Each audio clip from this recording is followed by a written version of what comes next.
وخاتم الأنبياء والمرسلين وعلى آله وأزواجه وأصحابه وأتباعه أجمعين. أما بعد فأعوذ بالله من الشيطان الرجيم. بسم الله الرحمن الرحيم.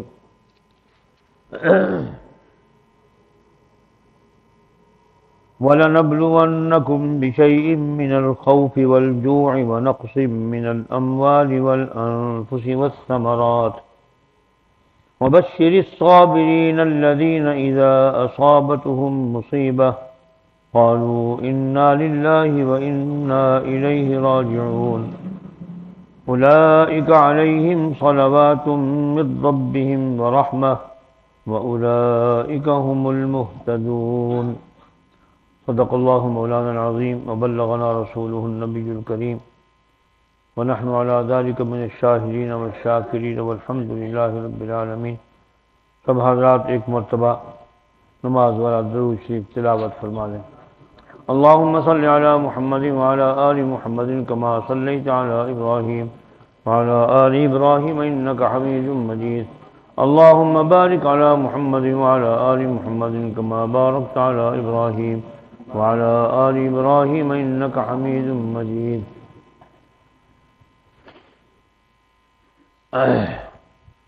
محترم مکرم حاضرین کرام،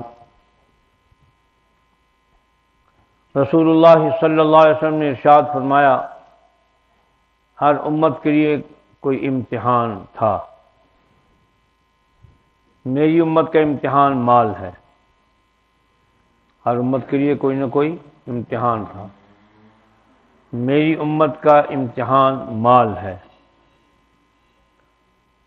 ایک دوسری روایت میں آیت آیا ہے کہ رسول اللہ صلی اللہ علیہ وسلم نے فرمایا صحابہ سے، یہ بتاؤ کوئی آدمی دریا پر چلتا ہو اس کے پاؤں گیلے نہ ہوں؟ صحابہ نے عرض کیا رسول اللہ کیسے ہو سکتا ہے کہ دریا پر چلے اور پاؤں گیلے نہ ہوں؟ فرمایا ایسے ہی مالدار گناہ سے نہیں بچ سکتا. مالدار گناہ سے نہیں بچ سکتا. ابا جی رحمۃ اللہ علیہ فرمایا کرتے تھے کہ مال جب آتا ہے کسی کے پاس تو اپنا مصرف تلاش کرتا ہے. جو آدمی دیندار ہو، بس اتنی بات آپ کی ہے، فرمایا مال جب کسی کے پاس آتا ہے نا تو پھر اپنا مصرف تلاش کرتا ہے. آگے وضاحت میں عرض کر رہا ہوں. اگر انسان کی تربیت ٹھیک ہوئی ہو اور اللہ تبارک و تعالی مال بھی عطا فرما دیں، پھر اس کے مصرف کے لیے وہ آدمی گمراہ نہیں ہوگا. اچھی جگہوں پر مال کو خرچ کرے گا اور اچھے ذریعے سے مال کمائے گا. اور جس آدمی کی تربیت ٹھیک نہیں ہوئی وہ مال کمائے گا بھی غلط ذرائع سے اور لگائے گا بھی، خرچ بھی کرے گا غلط ذرائع پر. تو ایسا آدمی گناہ سے نہیں بچ سکتا. اللہ جل شانہ نے اپنے حبیب کریم صلی اللہ علیہ وسلم کے طفیل صحابہ کے قلوب سے سب سے پہلے مال کی محبت ختم کر دی. کوئی آدمی یوں ریس نہ کرے کہ صحابہ کے پاس بھی تو مال تھا نا. صحابہ زیر تربیت تھے حضور کے صلی اللہ علیہ وسلم کے، اور آپ کا منصب گرامی یہ تھا کہ ان کے قلوب سے ان تمام چیزوں کو نکال دینا ہے، پاک کرنا ہے. کفر سے، فسوق سے، عصیان سے، نافرمانی سے. اللہ اور اس کے رسول صلی اللہ علیہ وسلم کی محبت کے سوا کوئی محبت کسی چیز کی ان کے قلوب میں نہیں تھی. کوئی آدمی مثال دیتا ہے سیدنا عثمان ابن عفان کی، حضرت عبد الرحمن ابن عوف کی، کہ ان کے پاس اتنا مال تھا کہ سونا چاندی جو ہے وہ ہتھوڑوں سے توڑا جاتا تھا. لیکن کوئی یہ بھی جو ثابت کرے کہ عبد الرحمن ابن عوف رضی اللہ تعالی نے سونے کے نوالے کھائے ہوں. تمام ازواج مطہرات کا وظیفہ وہ عطا فرمایا کرتے تھے، پیش خدمت کیا کرتے تھے. کوئی ایسا موقع نہیں آیا جہاں دین کو ان کے مال کی ضرورت پڑی ہو اور حضرت عبد الرحمن ابن عوف نے یا سیدنا عثمان ابن عفان نے یا اور صحابہ کرام نے مال اللہ کے رستے میں خرچ کرنے میں بخل کیا ہو۔ ہمارا موازنہ صحابہ کرام سے نہیں ہو سکتا۔ آج کل کے اس دور کے مالداروں کا موازنہ صحابہ کرام سے کرنا بڑی غلطی ہے۔ یہ ہمارے لیے ہے اصل بات کہ مال ہمارے پاس آتا ہے تو ہم گناہوں میں مبتلا ہو جاتے ہیں۔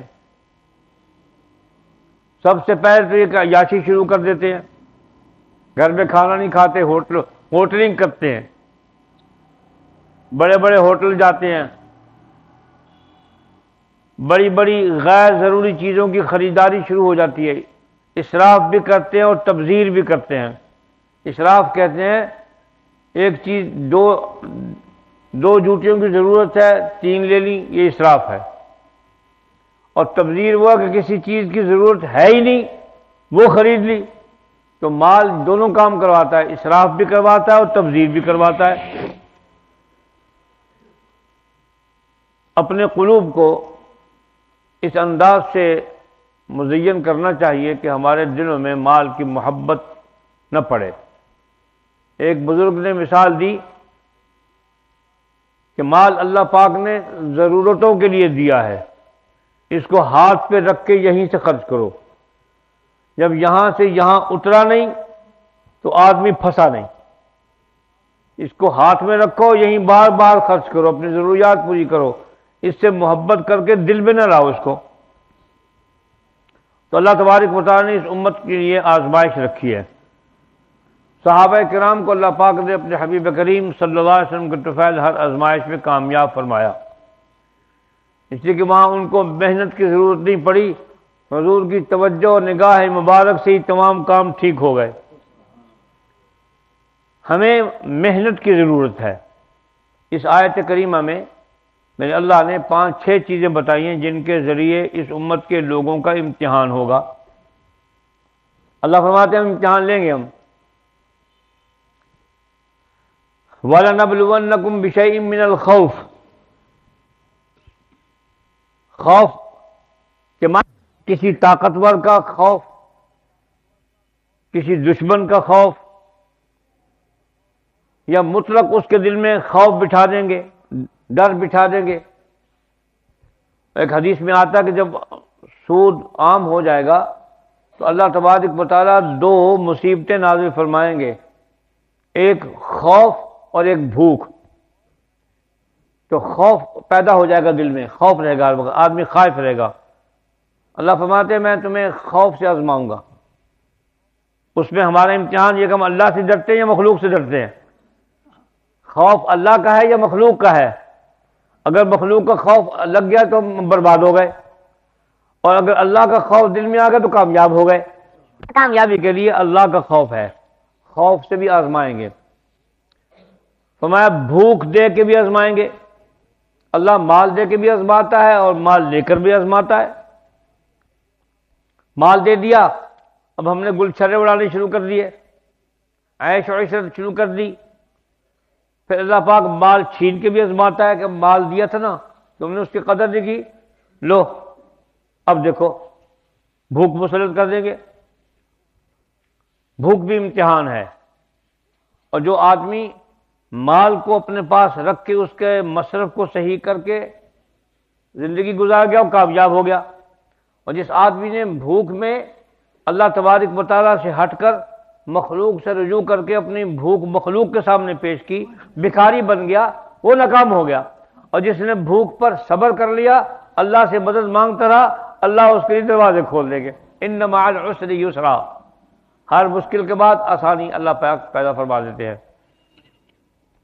وَنَقْصٍ مِّنَ الْأَمْوَالِ وَالْأَنفُسِ، فرمایا میں تمہیں آزماؤں گا مال کے نقصان سے، چوری ہو گئی، باغات میں پھل نہیں لگے، کپاس نہیں ہوئی، گنا نہیں ہوا، گندم نہیں ہوئی، اور چیزیں نہیں ہوئی، آزماؤں گا۔ کیا اس آزمائش میں تم پورے اترو گے؟ والد فوت ہو گیا، بھائی فوت ہو گیا، بیوی فوت ہو گئی، ماں فوت ہو گئی، اولاد فوت ہو گئی۔ وَنَقْصٍ مِّنَ الْأَمْوَالِ وَالْأَنفُسِ، جانوں کے نقصان سے بھی آزماؤں گا، مال کے نقصان سے بھی آزماؤں گا۔ والثمرات، والثمرات سے مراد باغات ہے، کھیتی باڑی ہے، کھیتی باڑی میں نقصان کر کے بھی آزماؤں گا۔ وبشر الصابرین، بشارت ہے ان لوگوں کے لیے، خوشخبری ہے ان لوگوں کے لیے جو ان چیزوں کے آنے پر صبر کرتے ہیں۔ الذین اذا اصابت مصیبہ، جب ان پر اس قسم کی مصیبتیں آتی ہیں تو کہتے ہیں انا للہ و انا الیہ راجعون، ہم بھی اللہ کے لیے، یہ مال بھی اللہ کا تھا، اللہ کا دیا ہوا اللہ نے لے لیا، تو اس پر رنج اور فکر کر کے اپنے آپ کو ہلکان نہیں کرتے، بلکہ اللہ تبارک و تعالیٰ کی طرف سے جو چیز آتی ہے اس پر صبر شکر کرتے ہیں، اور صبر کا نتیجہ، شکر کا نتیجہ زیادتی پر منتج ہوتا ہے، ناشکری کا نتیجہ نعمت کے فقدان اور ضیاع پر منتج ہوتا ہے۔ آگے فرمایا اولئک علیہم صلوات من ربہم رحمہ، ایسے ہی لوگوں پر اللہ کی عنایتیں ہوتی ہیں۔ شاہ عبد القادر صاحب دہلوی نے ترجمہ فرمایا اولئک علیہم صلوات من ربہم رحمہ، جو لوگ ان مصائب اور آفات و بلیات میں صبر کرتے ہیں اور اللہ کی طرف رجوع کرتے ہیں، اللہ کی طرف سے ان کو شاباشیں ملتی ہیں۔ یہ شاہ عبد القادر صاحب کا ترجمہ ہے، اللہ کی طرف سے ان کو شاباشیں ملتی ہیں۔ اور حضرت نے یہ ترجمہ فرمایا شیخ الہند نے کہ اللہ پاک کی طرف سے عنایتیں ان کی طرف ہوتی ہیں، مہربانیاں ان کی طرف ہوتی ہیں۔ اولئک علیہم صلوات من ربہم رحمہ، ایسے ہی لوگوں پر عنایتیں ہیں اپنے رب کی اور مہربانی۔ واولئک هم المہتدون، ہدایت پر وہی لوگ ہیں جو ان چیزوں کی آزمائش پر صبر شکر کر کے اللہ کی طرف رجوع کرتے ہیں، گمراہ اور بے دین نہیں بنتے۔ دوستو، آج کی مختصر گفتگو کا خلاصہ یہ ہے کہ دنیا میں سب سے بڑا نقصان ایمان اور دین کا ہے۔ مال کا نقصان کوئی نقصان نہیں ہے، جان کا نقصان کوئی نقصان نہیں ہے، کسی چیز کا نقصان دین کے نقصان سے بڑھ کر نہیں ہے۔ ہمیں سب کو مل جل کر یہ بات ذہن نشین رکھنی چاہیے کہ دین کے نقصان سے بچ جاؤ۔ اور دین کا نقصان کیا ہے؟ اللہ کے احکامات کی نافرمانی، نبی علیہ الصلوۃ والسلام کے فرامین کی نافرمانی، شریعت محمدیہ کے قوانین کو توڑنا، عورتیں توڑیں یا مرد توڑیں، چھوٹے توڑیں یا بڑے توڑیں، چھوٹا آدمی توڑے یا بڑا اونچے عہدے والا توڑے، جو بھی توڑتا ہے وہ اللہ کے غضب کا شکار ہوتا ہے، رحمت کا شکار، رحمت اس کے متوجہ نہیں ہوتی۔ تو دین کے نقصان سے بچ جاؤ۔